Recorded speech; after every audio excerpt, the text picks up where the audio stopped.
Senator Loren Legarda, mga sangkay, harapan pong pinagalitan at sinermonan itong mga makukulit na media.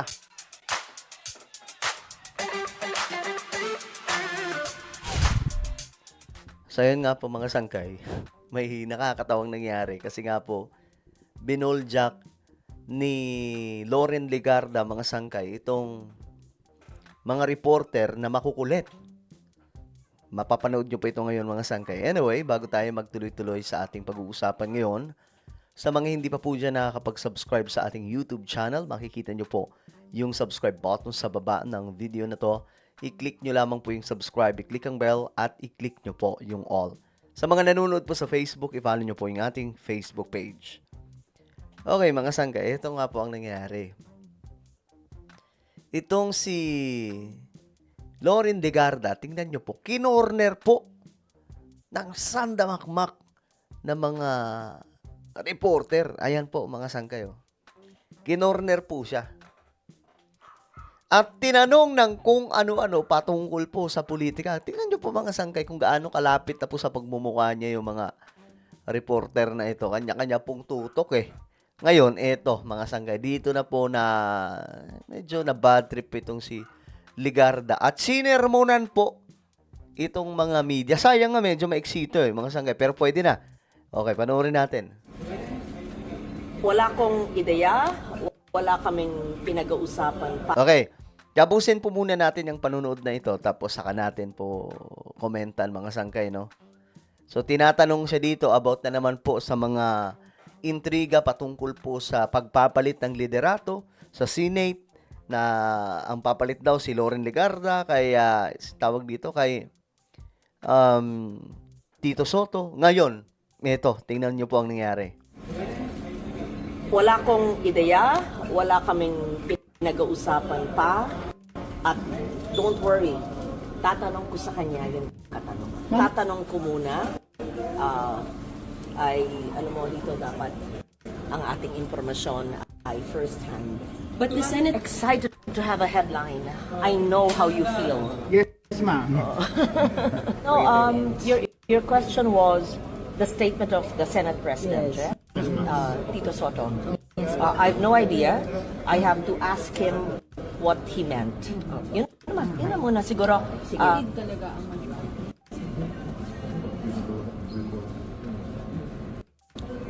Ayan na.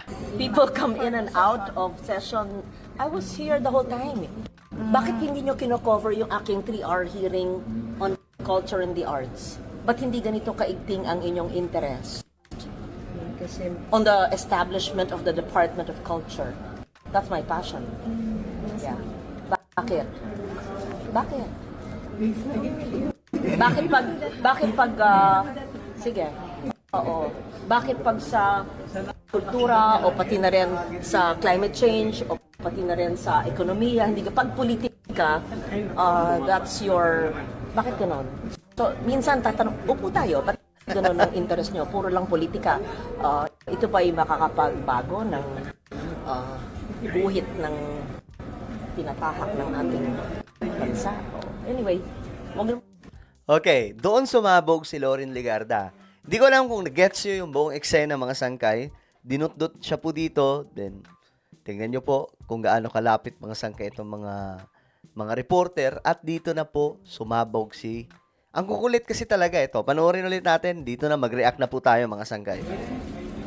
Wala kong ideya, wala kaming pinag-uusapan pa. At don't worry, tatanong ko sa kanya yung katanungan. Okay. Ayan po yung tanong kasi paulit-ulit yan patungkol po sa pagpapalit ng liderato. Kasi 'di ba mayroong post itong si Kiko Pangilinan, term sharing, etc. ganyan.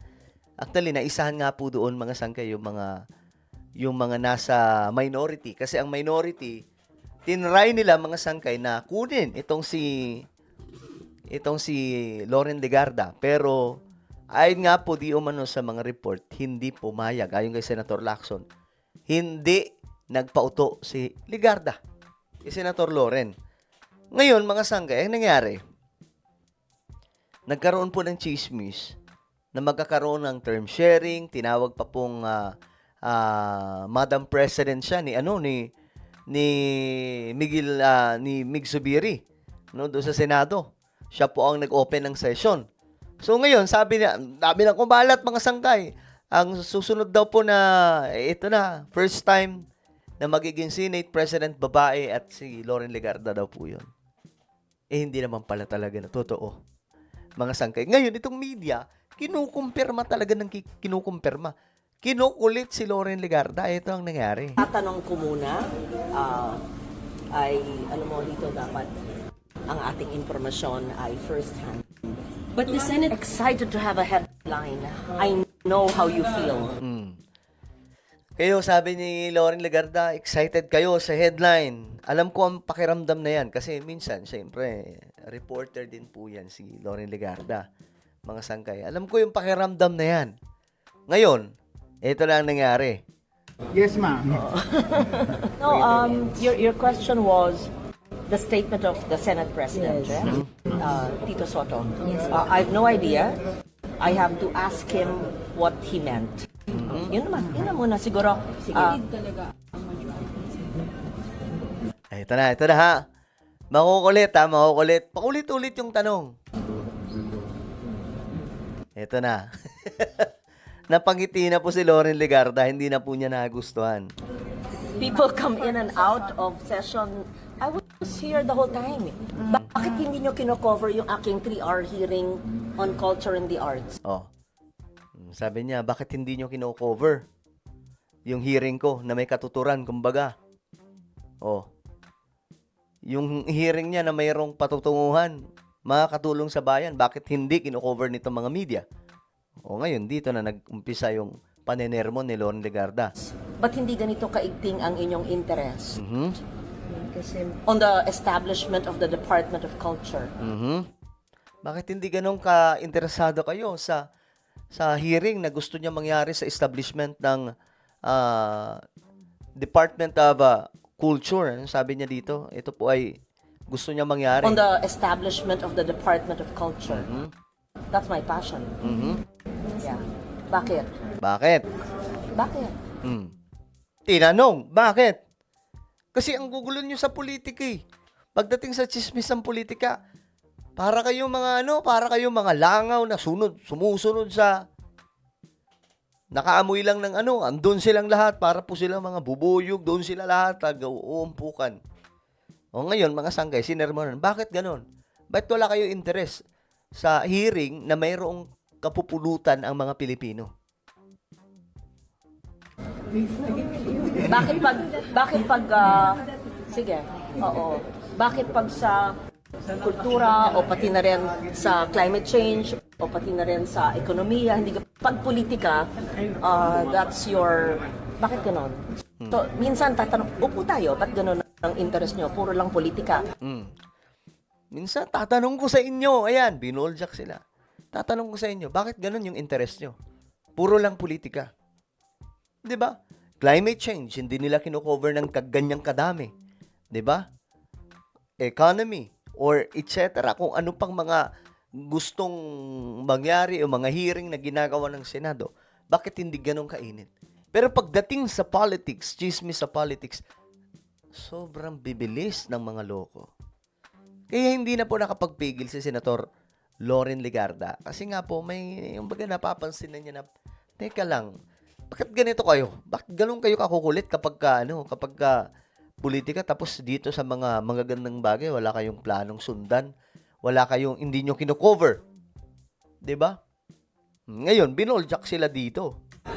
Ito ba ay makakapagbago ng guhit ng tinatahak ng ating bansa? Anyway.